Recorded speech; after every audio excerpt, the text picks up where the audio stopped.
welcome to Live Action Star Wars. I'm James. I'm Ralph. And today we are wrapping up our coverage of Light and Magic with part 6, the best title of the season, I reckon. More Pretending You're Dinosaurs. Right. I think it's my favorite title because of the quote and The because story. of the context, that it comes up with. Yeah. I'm sort of sad to see the end of this series. I'm excited that Andor's coming soon, but I'm really sad that this is the last part because I really, really enjoyed every episode of this. I I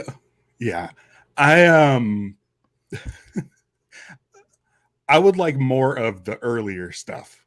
I think this episode was my least favorite. It was still great, but I think, again, we mentioned it last week. I feel like we get into DVD extras territory, and I'm like, I've seen this footage from the beginning, the making of episode 1, and all of that stuff, and I'm like, oh man, it's kind of a bummer because the stories are kind of we knew these stories already. Yeah, especially Jurassic Park has some great features on various releases over the years, so we've seen all of that stuff, and this was very much like an episode in 2 halves. The first half being all Jurassic Park and the fact that changed the game again.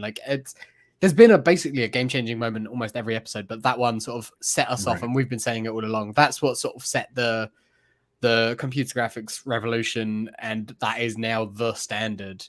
And it was there in 93 with that release that happened. And then the second half of the episode was George saying, cool, right, now I can do the prequels, and then prequels into Marvel and beyond, and then sort of touching on the volume and everything and how that's quote unquote changing it again. That's the next latest. My favorite thing is George being like, oh yeah, I thought about this years ago. I wanted to build this stage 25 years ago.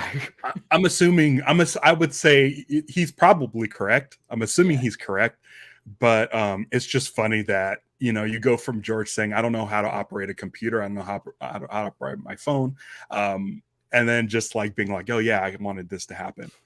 Well, when you hear about the fact that they had 100 hours of Star Wars Underworld written, the TV show that he wanted to do after episode 3, and it was just a case of getting the technology to a point where could be done on a TV budget, and it's like, let him do it. Now you could, but I think a lot of that stuff has been sort of reworked and reshuffled and changed up and stuff. But I mean, I think a lot of that. I'd rather see that than the next prequel show. Yeah, I mean, potentially. It depends on what they do. I think it would need to be reworked, but yeah. And then, I think that's the thing. When you see him coming on to set and seeing the volume and hearing him say, you need to see it. Because if you just see the quote of I wanted to build this 25 years ago, you see that on the page. If someone, if it was a magazine article or something, and that could be taken in so many different ways. People would be like, oh, bitter old George Lucas, angry that he didn't get to do his thing. But it's not. Right. He's glad for everyone involved. There was an interview with John Williams this week, and the headlines were John Williams wants to do the next Bond score. So I'm like, oh, that's awesome. Yeah. But if you go and look at the actual interview, the interviewer asked her, did you ever want to do James Bond music? And he said, yeah, I'd love to do a James Bond score. Yeah. Yeah. And all the headlines were, it's a little bit rough. I'm all for news, isn't it? It's always the way they're selling their papers, they're selling their ad space on their website. But it is depressing when it's like, that is what grabs the attention of people, and that's what people glom onto. Whereas context is key with everything. So it was nice to see George there, though, on set. I thought it was cool. It was a nice way to bookend the series as well. Right. And to end with Mando, I thought was interesting because we were talking about realistic people. Yeah. But the volume is that next big jump, and it is. I mean, the whole thing where they started with compositing look like shit, and now they had this crazy new compositor, and then the Pixar machine doing optical compositing or digital compositing, and George Lucas going into digital, shooting digital and compositing that way to make it look better. And then now to the point where you don't have to do the compositing. I mean, even It's like just there. Ben Burt, when talking about doing like episode 1 and stuff as the editor, was saying like Yeah. it became less editing the film and more compositing. It was Yeah. taking that take from Captain Panaka and putting it into Right. this other shot with these other guys. Like it was compositing, but as editing, which is fascinating as well, because it's almost like a step that has been skipped in the discussion. Like I don't hear about that step too much. Right. Which is interesting. But yeah, as you said, like the volume is just doing it live. It's taking away a level of compositing by just having it there. And the fact that shots they I think showed, it's Kathy Kennedy says normally the visual effects and stuff are the thing that come last, but yeah, when you're doing it this way around, they have to be done first. yeah, which kind of forces you to. I mean, it's the same as storyboarding. Yeah, yeah. But we have seen stuff in the Disney Gallery where they're talking about being able to move stuff, add different assets, like in real time, as the director wants it. Like if the director doesn't like where a rock is, it's still a digital file that is manipulatable. Yeah. I think Rodriguez said when they were in the ramp up to Book of Boba Fett, he's like, for this sort of thing, I'm enjoying using the volume, but for my movies and stuff, I will still go with like blue green screen because I like shooting a plate and then having the option to do whatever I want with it in the background after the fact. He can play around, and it's two different tools. They're in the same category of stuff, but it's two different tool sets. Right. And I can see the benefit of both.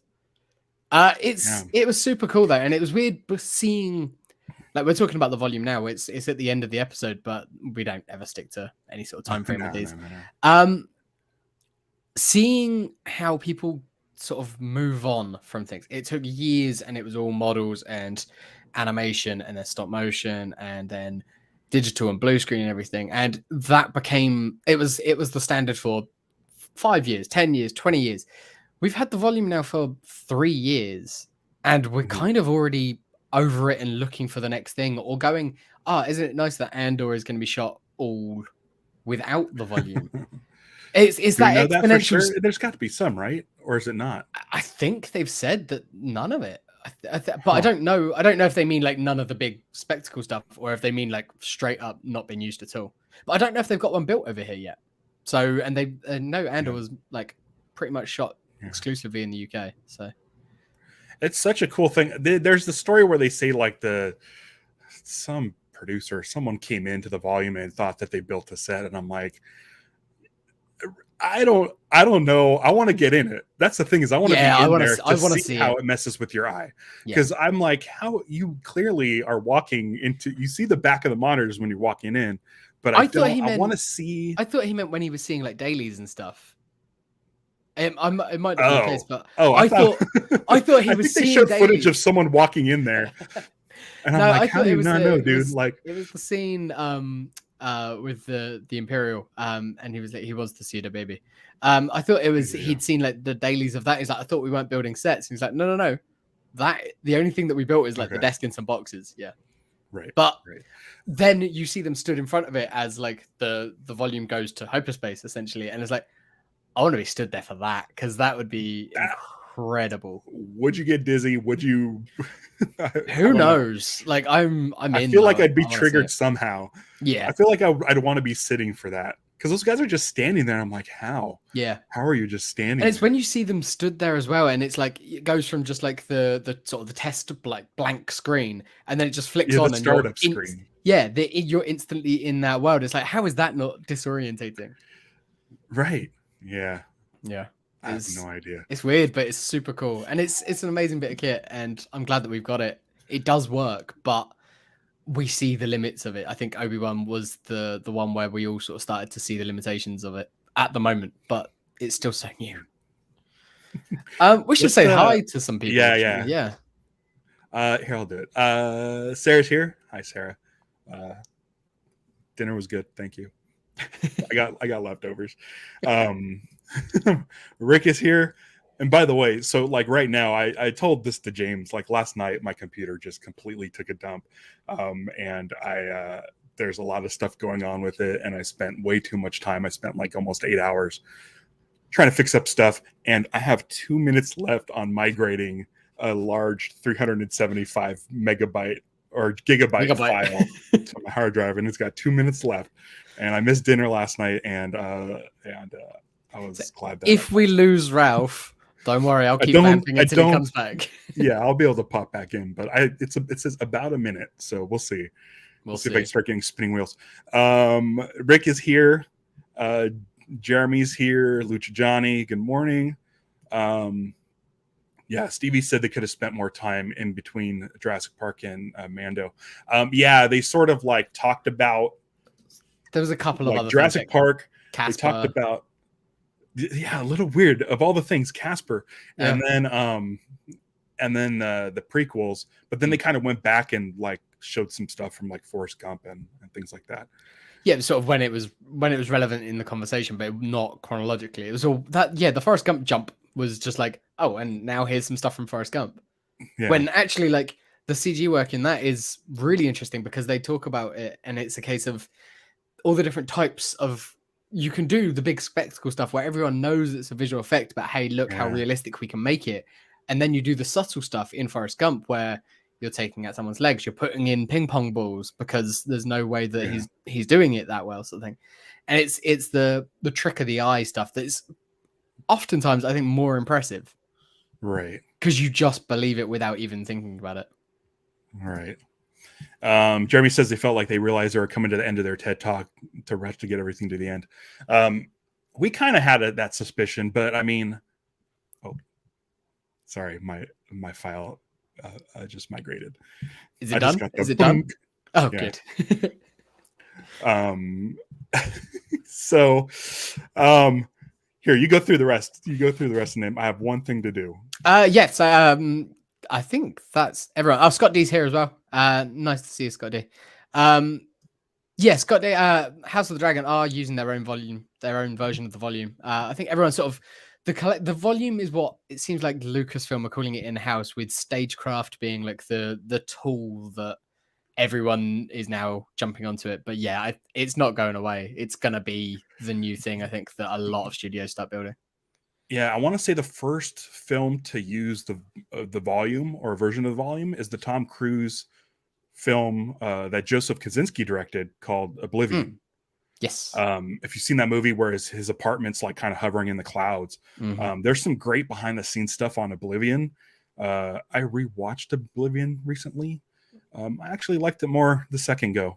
Cool. I was a bit hit or miss on it, but I really do enjoy Joseph Krasinski, and after watching Top Gun just the other night. Yeah, that's what happened. I watched Top Gun, and then I went and I popped on Oblivion, and I'm like, yeah, I like Joseph Krasinski. There's some stuff there, yeah.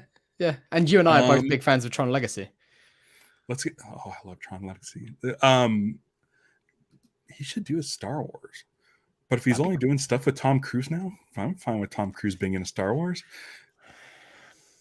I don't know. Tom Cruise is one of the last real movie stars, and I love him for when he's in but he's too weird, I think. And I don't know if I like his level of control over a Star Wars. I have strong opinions, and I don't want to bring him up here. I think that's fair. But no, I like Tom Cruise movies, and I'm 100% fine with Tom Cruise. I'll just say it. No, I won't say it. As far as his beliefs, I think they're just as valid as anybody else's beliefs. And for all his wackiness that he has done in the past, he doesn't seem to be someone who's trying to shove it down your throat. So that's a credit to anyone who believes in what I don't seek out any Tom Cruise material other than like the movies. I love watching Mission Impossible. I just rewatched them all recently. Great. Yeah. So I mean, in a good role, I could see Tom Cruise in a Star Wars movie. I think there are a lot worse people who are a lot more vocal about how bad they are, and they get a pass because probably they're less of a big personality than Tom Cruise. I mean, if you get McQuarrie, what's his name? Christopher McQuarrie. Christopher McQuarrie. Mm-hmm. Make him an Imperial spy. and just do Mission Impossible and Star Wars. I would totally watch. I mean, I tweeted about it the other night when I watched Top Gun. I would be happy if they literally did shot for shot that entire movie. A reskin. Just reskin it. Just put some aliens in some cockpits. Put Wedge. All I thought about the entire movie. And you don't need to change anything about the plot or anything. Like, just reskin it as Rogue Squadron. And they don't even say who the bad guys are. The enemy. Yeah, and so put in TIE fighters, stormtroopers, TIE fighters, some interceptors, the Mark Vs. Like, there you go, done. So it's made. Yeah. Just, I mean, it's done. Just do it. Yeah. But yeah, Jennifer Connelly is a Twi'lek, and sure, we're all good. Yeah, I mean, that's it. You could have Hera. John Hamm could be Wedge if depending on when they said it. I think you have either Wedge as Maverick or as John Hamm's character. It depends. It depends on where. This is what we do. Let's make it in 10 years. Okay. Wedge is John Hamm, and Poe Dameron is Maverick. Yeah.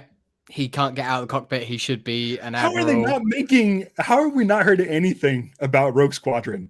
After Top Gun's like in the top 10 movies of all time. Yeah, it's the highest grossing movie of the last 3 years, isn't it? It's on streaming now. Yeah. And it's like number 3 at the box office still. Yeah, it's wild. Last time that happened, I think, was Titanic. Yeah, guys, where's Rogue Squad? They have to be talking about it. They have to. Like, if Patty Jenkins can't do it, get Bryce Dallas Howard. Yeah. Just get it done. Just get it done. Oh my God. Like, jump on it. They have to be jumping on it. Also, Warner Brothers, even though you're all jacked up, Green Lantern is a test pilot. Like, you get that going too. Yeah. Again, script work is like, it's all just basically there. Just tweaks. That's all you need. Yeah. And I don't think anyone would be mad about it. People would go, "Oh, they just made Top Gun again," but Top Gun was awesome. So we're just fine with that. But you can make it even if it's like a not a team of like it's training montages. We can do training montages. It can be flight school into Top Gun. It could be literally anything. Like I had it's like you could have Hobby and Tycho and Wes Jansen. They're all like the other crew that are like they know Maverick. That Piggy, all of those guys, like they're the other crew that Maverick knows, like the older generation who are sort of like the flight deck people. Like, that's all those guys. Just put them in there. Just put those names in there. You can recast them. You can put anyone in there. Right. Just make it happen. That's the movie that I want more than anything. I think I would want Poe Dameron. I think Poe Dameron would be really good. I mean, if you want to set it in between, moving into the future, push it forward. But if they wanted to set it in sort of the build up of the New Republic era, then Wedge is your Maverick. He should be an admiral, but he can't get out of the cockpit, sort of thing. Like, he's just stuck in that way. But we've seen him now older, so let's go older. Let's just keep him going older into it. Okay.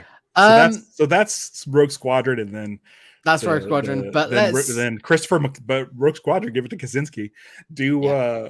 And then have Christopher McQuarrie do the spy movie, the Tom Cruise in space. Yeah.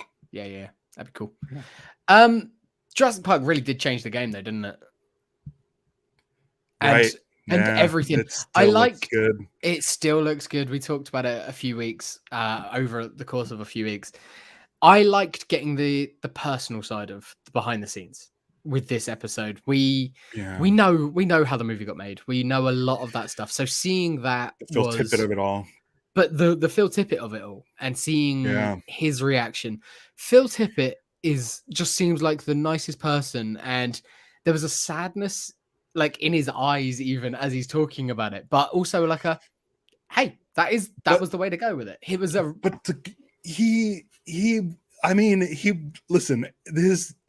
it was amazing. I could talk about this guy all day long. So him mentioning stained glass man, thumbs up. He said the water snake thing, like he kind of makes it a little bit dismissive, and the Terminator. So like he seems really dismissive, but you realize that's his headspace at the time. Yeah. Like these aren't living, breathing things. He's creating living, breathing things. And he's in the midst of building like real dinosaurs. So like him seeing the test and saying, "Oh shit, I'm extinct," and in his interview, just seeing him like defeated, and you're like, "Oh, poor Phil Tippett." Just want to give him a hug. Then, yeah, but then Spielberg's like, "No, we need him." Or I don't know if Spielberg said it or if it was Dennis Muren, possibly both. But they're like, they're animators, but they don't know dinosaurs, how dinosaurs move. Yeah, and then it was like he went off, got sick, had pneumonia, and like couldn't get out of bed for 2 weeks. Yeah. But then at the end of that, probably thinking, well, I'm out of the job. Yeah. And just getting that call from, you know, your best buddy in the world and the director that you probably have been working with and respect a lot at this time, just going, no, you're not out of the job. We still need you. Yeah. It's amazing. And what's great about hearing his recollection of it and the state of his mind doing that, but then cutting to the footage of him on the set directing, talking about how the dinosaurs are moving around, being with the animators to show how they move, and watching the animators and watching him get the new armature that's hooked to the computers. And he's just like, it's the most lively we've seen Phil Tippett ever. He's just having fun because he's still puppeteering, but he's puppeteering those something guys. that looks real. He was accepting of the fact that, okay, the blurs can be digital, because that's a thing he created, was Go Motion. He did that on Dragon Slayer, where the stop motion, you do 1 frame every second, but when you shoot something, there's a blur in my hand when the motion is fast. And so he created a way to add that blur, and he's like, oh, well, I guess I don't have to add the blur. They can do it. Great. They can do the blur. But then to see a dinosaur on screen that looked pretty photoreal, he's like, oh shit, I can't compete with this. The movement and it's sad for him because he didn't know how to do all the mouse stuff. And he's like, well, I'm screwed. But for him to realize, oh, now I get to tell him how they move and it'll look real. And I'm the guy. Like they still need me. He's the dinosaur whisperer. Like he's oh my god. And him holding that stick with the giant T-Rex head on it in the lobby, like the most iconic sort of thing. It's like, and he was the one basically animating it, even if it was just a stick, just to be like, no, it'll go here and then it'll move around and it'll throw him up there in this sort of motion. And what's great about that, and I think what holds up as far as the Jurassic Park effects, is that, and I don't know if this happens now, it happened in episode 1 where you have the sort of visual effects supervisor on the set, directing with the director, because Phil Tippett was next to Spielberg telling him how the shot can go and how they can make it look. Lucas was telling John Knoll what to do.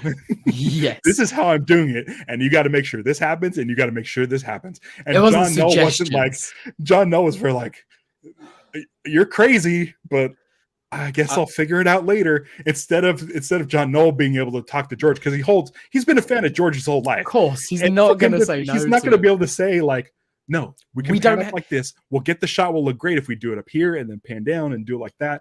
And so seeing the difference between Spielberg and Phil Tippett and John Knoll and George Lucas, because George Lucas doesn't know how to do any of this stuff. So he's like, I want this to happen and I want this to happen. Where Spielberg's like, I'm a filmmaker. And Phil Tippett's like, I can create this. There's parameters here.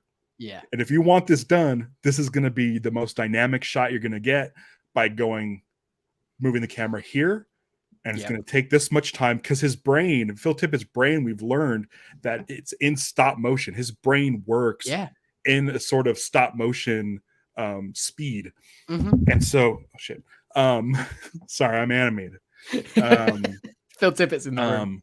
So he can time out how long it'll take the dinosaur, because the shot you see is they show him directing the T-Rex coming in, and then panning down to like the raptors or the thing falling, the banner in front of the two, So so seeing his excitement is like infectious. It is. This, And which is what he I just describe this seemed whole very series clever. Yeah. as, is infectious. Yeah. This show And really then made me you want to shoot seeing stuff. him be the one who was suggesting no, to be able to animate these guys, you as a team need to be able to move like dinosaurs. And Yeah. so it was him saying, okay, cool, we're gonna go do improv classes as dinosaurs. We're gonna go run around in the car park as dinosaurs. And that just felt like the old days again. It felt like they're messing around in the car park at lunch in 76. But what's fun is It had that he energy. turned so the animators for T2 would stand around and watch Robert Patrick in his underwear, Yeah. and they would study him and Yeah. film him and watch him. Because it's That's a human. different. You can do that.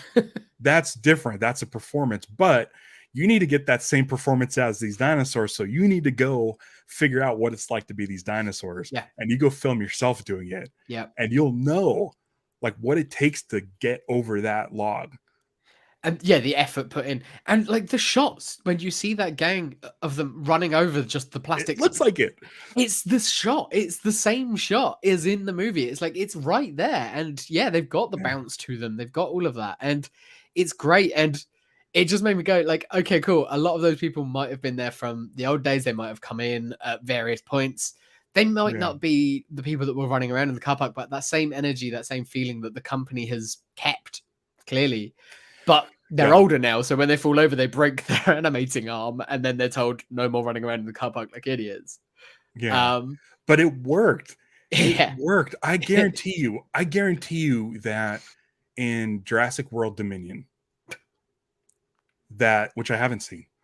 I tried. We started trying to watch it last week.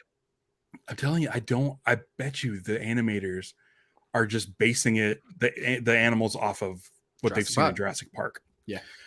Like there's a difference between animating. Okay. I took an animation class once for like a semester. And you can animate stuff, but there are definitely mirrors around for you to go and perform. Mm-hmm. And it's a much different headspace sitting at a computer and animating than actual performing it. Mm-hmm. It's really hard to do it in your head and sit at a computer and animate. Or I was doing actual line drawings.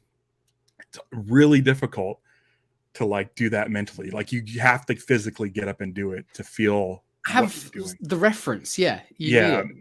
And it's much easier to do it yourself than it is to watch somebody else. Yeah, because you know exactly. Like, I mean, that's becomes where your weight is being dispersed. You know where it is a big thing, and it's funny that Phil Tippett knew that. Yeah, well, because he's done it on a smaller scale. He knows that to get the right motion, he's probably in his shop. He'll be stood back. He'll be like moving a little puppet, and then I was telling Stevie that the spaz skeleton didn't move right, and I could tell it didn't move right. It was because the head bob, and then it was the step, the head bob and the step, and I'm like, no, it would be the step and then the head bob, and that's what Phil Tippett brings. Yeah, like you look at the skeleton, I'm sure they were like, oh, this is crazy, this is great, whatever at the time. Yeah. But the performance needed that, Spaz can go and make Ferrari engine parts, and rebuild that stuff, and create stuff and do some animation, but and figure out the math, like figuring out to make the legs or whatever. And the way that he talks about like when they had to scan in the model and everything like that, he's like, and I just wrote this and I did this and that. Or when he's talking about the run, and he's like, I wrote a little bit of code and slowed it down by 20%, and that's what made it work. That's what he can bring to it for sure. Like they've got the motion, but to get it to the right speed so it looks right in camera, he could do that. And then the whole thing with Jurassic Park is it works because Stan Winston has these dinosaurs on set, and you know what the lighting looks like. Yes. You know what the real version looks like. Yeah. So you know, you're able to match it up. Mm-hmm. And it just looks so seamless. There's a bit in the beginning, the making of episode 1, where when they were going to create Jar Jar, it was just going to be a head replacement. It was going to be Ahmed Best in the suit with head replacement. And the suit cost like $150,000 or something. And John Knoll shows George Lucas the Jar Jar with the head replacement versus a full CG Jar Jar next to it. And George says, that's great, but I wasted $150,000 on the suit. But John Knoll says, you didn't waste it. The suit is the perfect reference for us. We base the lighting off of the reference. Yeah. Like that suit is what's going to make the CG Jar Jar look like it's actually in the scene. And that's why you don't take Ahmed Best out of the suit when you're filming the rest of it. It's like, no. Right. Keep him in that because we need that reference all the way through. Yeah. And now you could do your digital editing where you're just pulling them out and putting in the digital one. Exactly.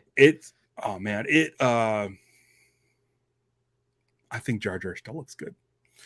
Yeah. Say what you will about the character. I like the character. Again. I like him a lot more now than I ever have previously. Yeah. In the last couple of years. George being ahead of his time. It's the case. Yeah. But just the look of it. There's this one of the first shots of Jar Jar you see is when Qui-Gon tackles him and they're under the tank that's going over the head. The lighting on Jar Jar is so perfect. It's so perfect. And I have a feeling they really wanted to nail that shot because they needed to sell Jar Jar. And it's a close up. It's your first like tight on him. You're right on the skin. The lighting matches Liam Neeson's perfectly. Yeah. He still looks good. He's animated cartoony.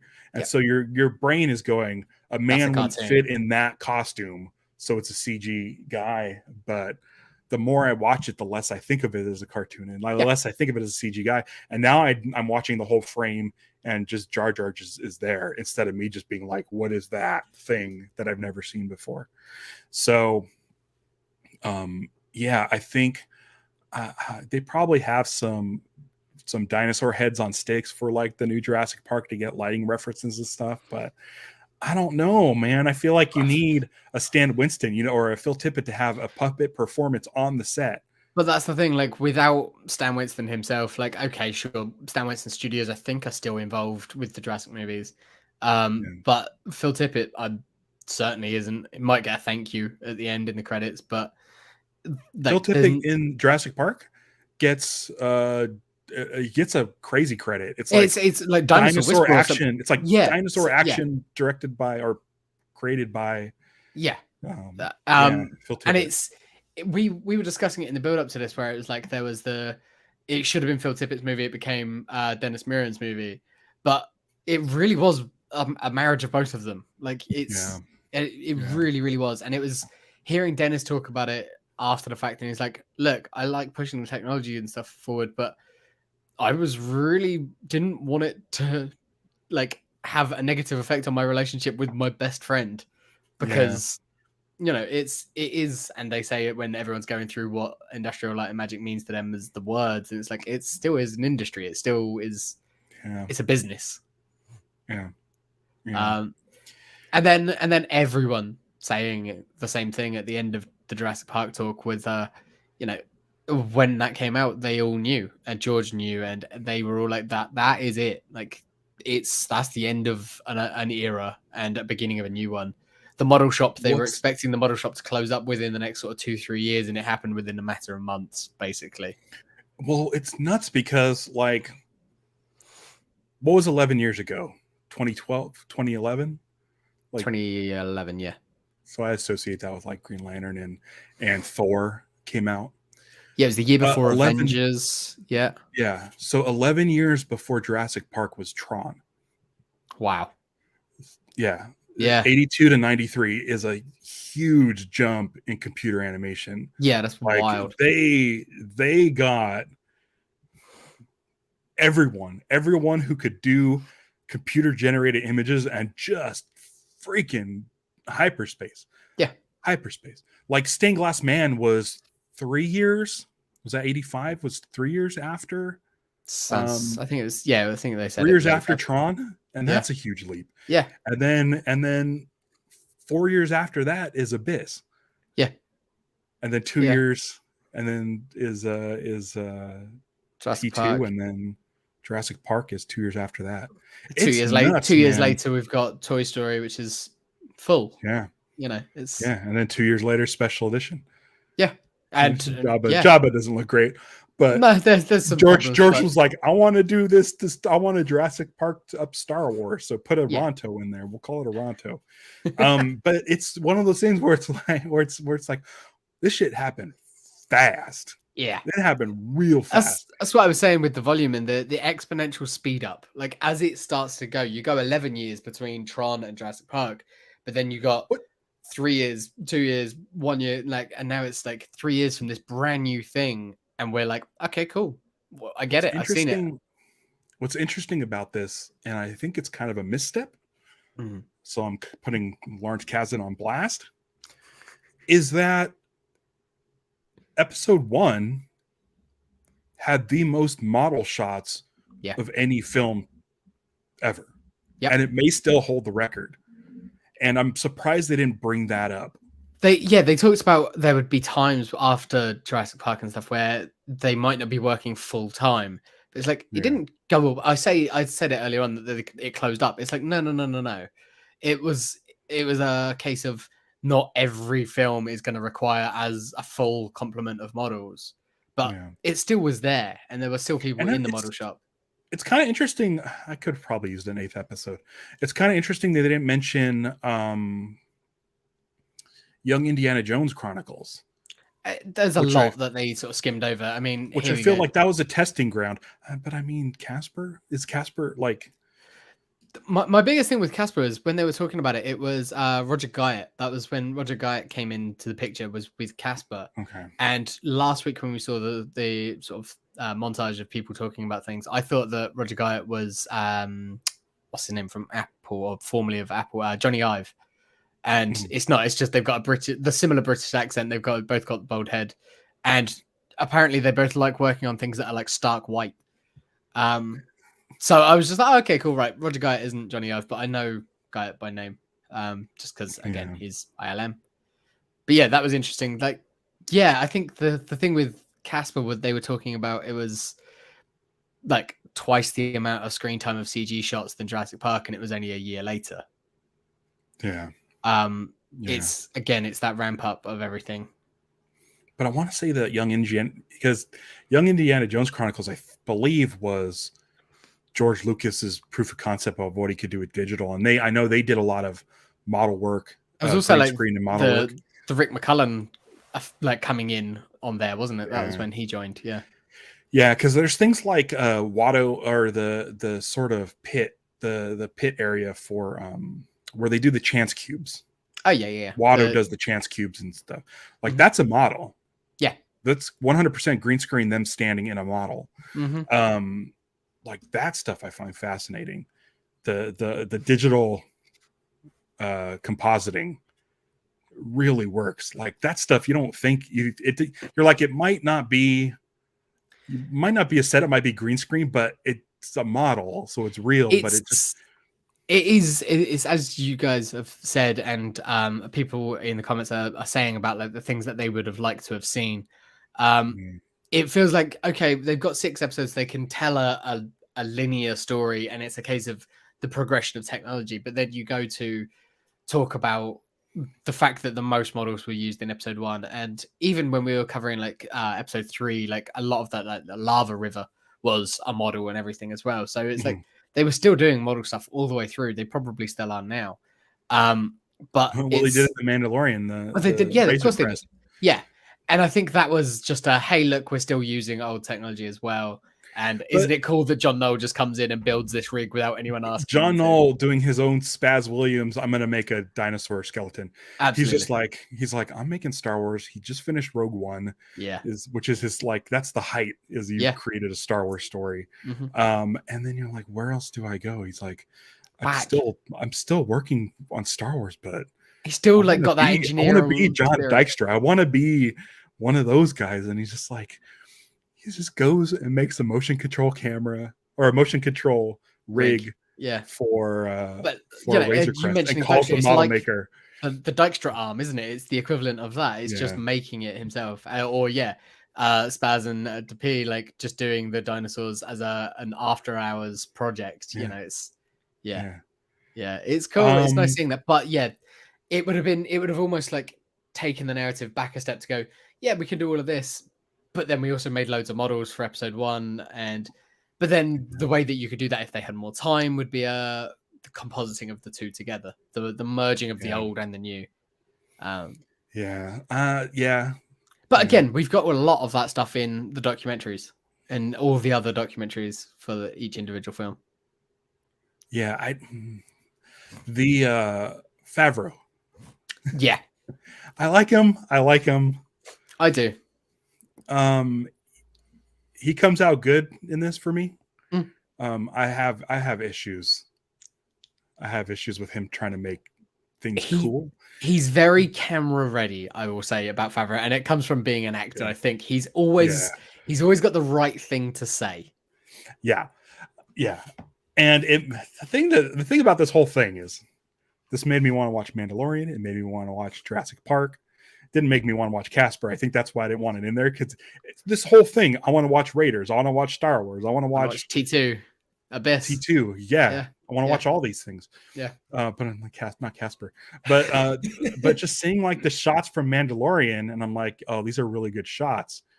But they're also talking about story, and I'm like, Mandalorian's story is kind of, I think the first season's kind of weak as far as, it feels more like proof of concept to me. Yeah, there are. What kind of environments can we do? Yeah. Let's see what he looks like walking around in this location. I think we said it when we did our look back on season 1. If you want to watch Mandalorian for the story, you only need to watch 3 episodes of that first season. Favreau's maybe the first 2 episodes and the last 2. I think, or not even the second episode. I can't remember. It was something like that. Yeah. Well, it was like 1, 3, and 6 or something like something like that. I can't remember. But yeah, this one was this made me want to watch it. It's just that opening shot of him coming through the door and the music and everything hitting. It's just like still cool, and it's the blessing and the curse. Cool. It's cool. It's cool. But again, I liked Favs coming in being skeptical, and like he's like, I'm not really bothered about like computers and stuff like that and CG and stuff. And you look at the movies that he was making pre-Iron Man, and they're low budget comedies akin to a Kevin Smith movie. Like he's of that class. And then everything from Iron Man and being fooled by the suits and what is practical suit and what is that's fun. CG. And like when they had them next to each other, I'm like, I can see it. But if you'll show me one and then show me another one, it would be a lot harder. Right. Right. But that's the same thing with Jar Jar, is seeing the side by side. Well, that's obvious, but it's fun. It's fun to sort of show the directors like, hey, but listen, him this is how it's going to look. Completely won over by all of it is very cool, because it's the massive turnaround from going, I don't know if he's a little bit skeptical about CG to now making basically full CG animated live action movies. And that's what Disney have him tapped to. Like, he is their go-to guy to do the quote unquote live action remakes of all their classics. Yeah. It's cool. Fabric.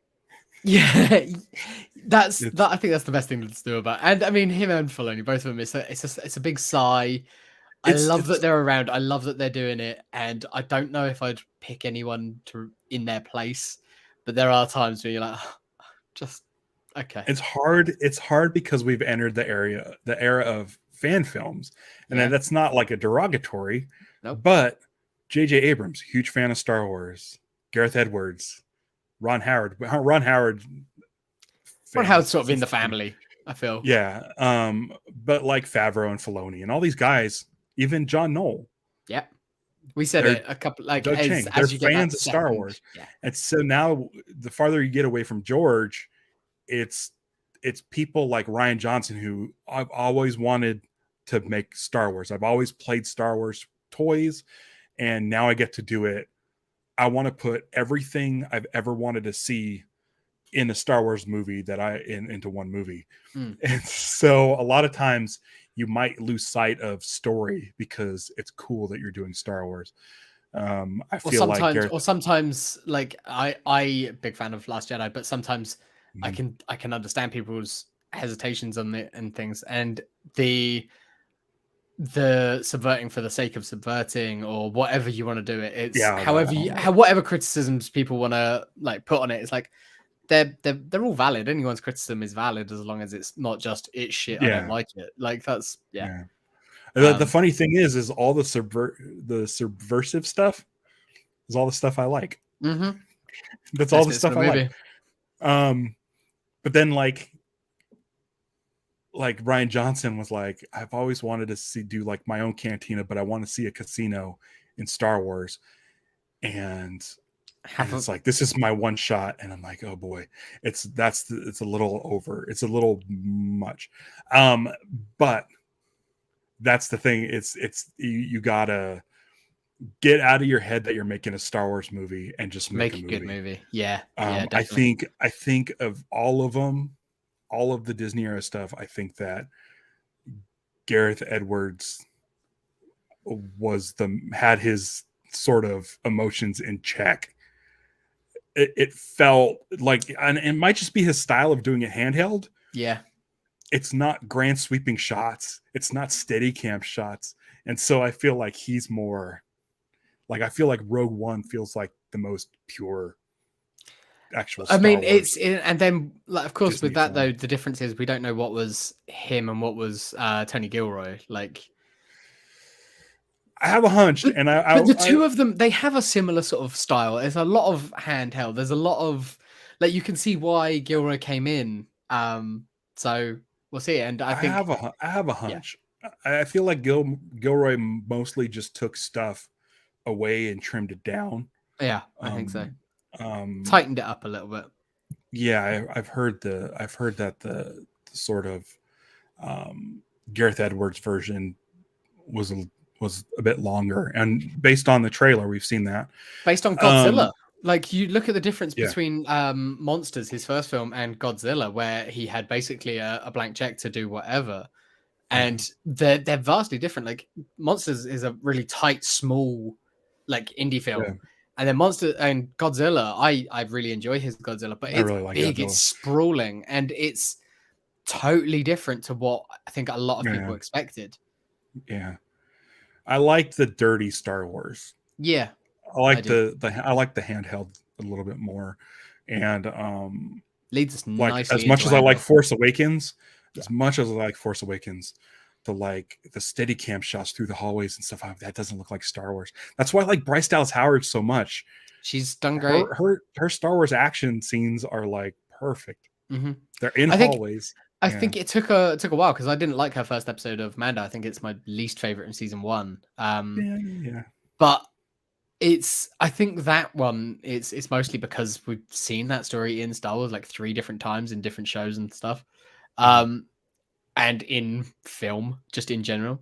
But her stuff in season 2 that's my favorite. It's the complete opposite. It's my favorite episode of that, and so she'd be great. I do hope that she gets Rogue Squadron. Yeah, I'd be fine. I feel like at this point, if people just want Rogue Squadron, and I know they did the whole thing with Patty Jenkins, the video Pilot with her on the roller skates, great. But hand it off to Bryce Dallas Howard. If she's too busy, you don't want to fall into the trap of like you have Rian Johnson, you announce a trilogy of Rian Johnson movies, and then Netflix backs up a truck of money to him and says, "Here you go, let's make like however many Knives Out movies as you want." And he goes, cool, because I get to do whatever I want with them. And that's got to be appealing to a director, especially after Last Jedi. So I'd like to see what he does if he came back and did anything. I don't think they're ever going to happen now. But with Patty Jenkins, like if Warner Brothers have locked her down to do like however many things, who knows with everything that's going on with Warner Brothers, what that entails. Maybe it will get an announcement Disney Plus Day or something that, hey, by the way, or D23, that Patty Jenkins is like, she's on track. Like we're shooting Rogue Squadron next year, sort of thing. So, God, I want Star Wars movies. Let's do a Star Wars movie every other year and maybe one show a year. Like I need a little more space. Yeah. Like I said, this show and doing this 6 weeks instead of just all at once has been a nice break because we're not really focused on I'd new say Star Wars. One animated, one live action, one movie, one special. I think that would be enough to tie people over. Like whether it's one of the Lego specials or they do like a small like short thing or something on Disney Plus. Because then you can basically advertise something quarterly. You've got something quarterly, like you do your show at one point in the year. You're animated over the summer. You're special for a holiday, and then a movie whenever they want to put that in summer or at Christmas. Late May would be the one. Okay, so speaking of Disney Plus and all this stuff, we have 2 weeks before Andor starts, and we're each going to have a pick. Yep.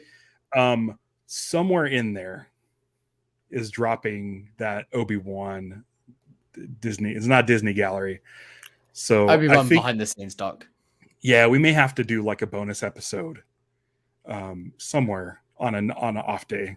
Yeah. Before Andor starts or when Andor starts or whatever. So we'll figure that out. But you want to talk about next week? I think we should. I don't have anything left for Light and Magic. I think we've taken our time. I'm really glad that we did take our time with it. We could have done it double episodes, but it's been such a nice, as we've said it for weeks now, it's been a summer break being able to talk about this and then just have a sort of a casual chat about other things and just the state of Star Wars. It's lovely. So I'm going to make it easy on us next week. All right. I'm going to make it because we're going to have like 13 or like 10 weeks straight of I think it's 10 weeks because we get, maybe 9 weeks because we're getting 3 at once that first week. But then that first week is going to be like hell on us. Well, we're going to do that. Yeah, we're going to do that on Thursday, right? Yeah. We're doing that on Thursday. Are we doing all 3? Cause I don't think. Yeah, we're doing all 3 in one day. Yeah. Do you want to do? Because do you want to split them up? We'll figure it out. We'll figure it out. I can't remember what I've got off. Yeah. We'll figure it out. Yeah, we'll see. Yeah. And also, we don't know how long these shows are. No, I mean, I'm imagining 45. Yeah. Thereabouts. Yeah. We'll see how it goes. So I figured I'd take it easy on us. We're not going to have any homework. Oh. We're going to be doing a data link episode. Okay, awesome.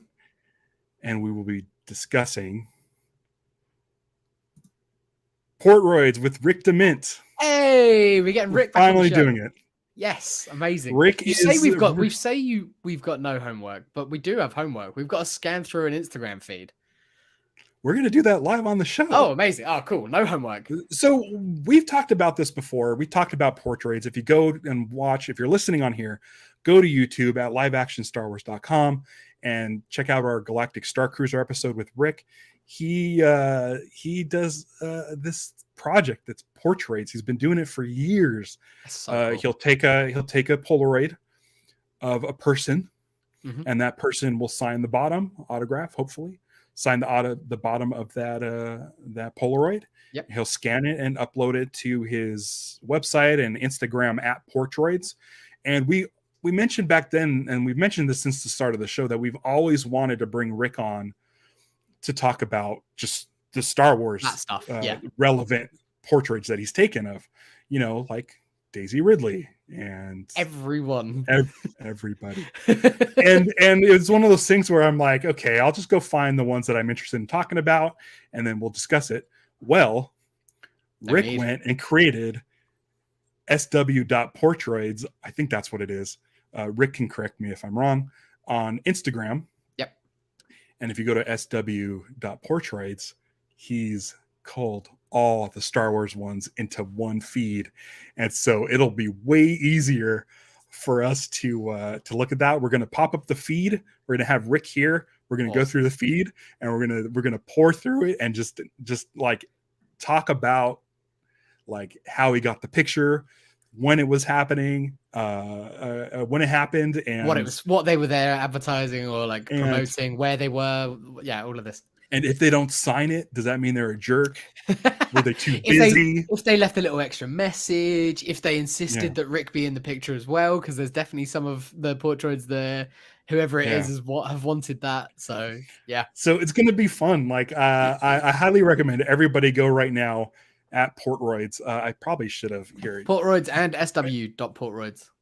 Yeah, do a little bit of a vamping here.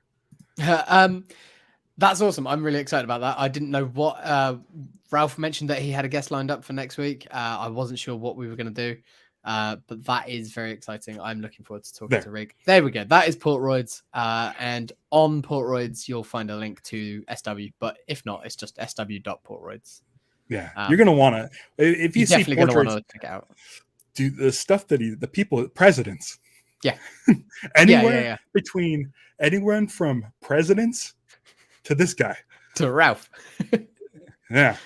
I mean, Rick was. We'll probably talk about it next week, but yeah, Rick was in the UK not too long ago, and we were hoping to I'd be able to go down to Brighton to catch up with him.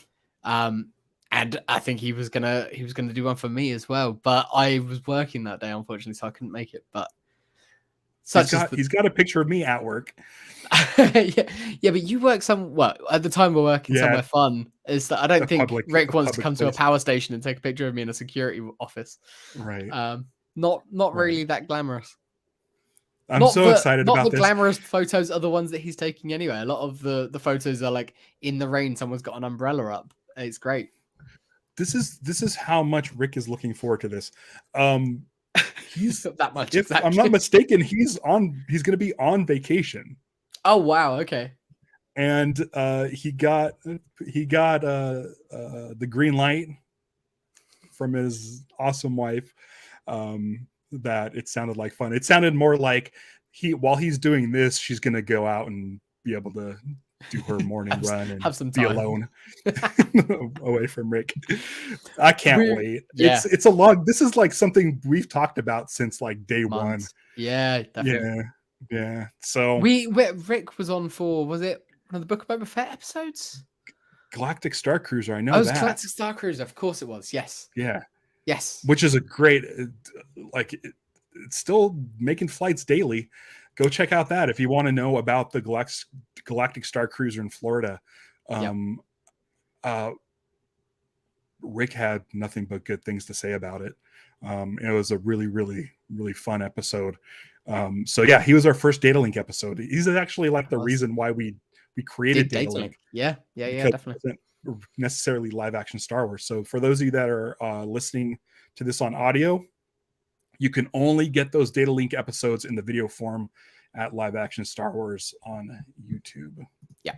So make sure you're subscribed and all that stuff. And we'll keep it a mystery what we're doing the week after, but that might be a regular episode. It might be a Data Link episode. But after that, at the end of September, is it somewhere near the end of September, is Andor season begins, and Andor begins. If I'm not mistaken, Andor begins. I think it begins on the anniversary of Lost. I think it's that week. 22nd. I think that's 21st. Right. It's Wednesday, September 21st, I believe. Yeah. And we'll figure out a recording schedule. So as long as you're, it might need to be one per session, just looking at when I'm working. But we could do it before the end of that weekend. We'll have all three out. You'll see at the top of our YouTube channel. Yeah. When the episodes will drop and which ones. So I have a ton of free space on my computer, so I could create all the artwork for each episode. What was crazy was I took the original file that was on my computer, and I dropped it into the trash while we were talking. And when I hit empty trash, it was just going like this. Oh wow! Instead of a progress bar, and I'm like, oh boy, here we go. Uh-oh. But now I have like 400 available gigs now, so I'm back to full capacity. That's awesome. It was quite a day. I forgot. I told Ralph before we started the show. Ed, friend of the show, Ed was down at the weekend, and gave me a very, very cool gift, something that he's had it in a wardrobe for ages and kept on forgetting to give to me. It's too small for him, but too big for me. It's a very, very cool solo editorial team. Can you see that? I'm behind the thing. It's the solo crew T-shirt that he got, and with the super catchy "We shot first" little slogan on the back of it. He got that when he was working in post-production on Solo. So yeah, super cool gift. It's too big for me to really wear, but it'll be on the back of this chair, so you might see it in the past. We still haven't talked to him about that. About Solo, no. I think he's still scared of the mouse coming with a sniper rifle and taking him out. I guess so. We'll see.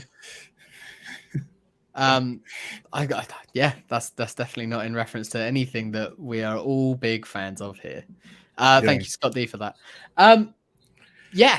So that is going to do it for Light and Magic. Our entire coverage of Light and Magic, our summer vacation, talking about some of Light and Magic. Good job, Lawrence Kasdan. Yeah, good documentary. And if you like the music, which is okay, it's available on digital. Yeah, it was cool. Yeah. It was nice. It was nice getting those new themes. Cool. Right. Until next week, when we will be joined for a Data Link episode with Rick talking about his Star Wars portraits. Don't give in to hate. Celebrate the love. Punch it.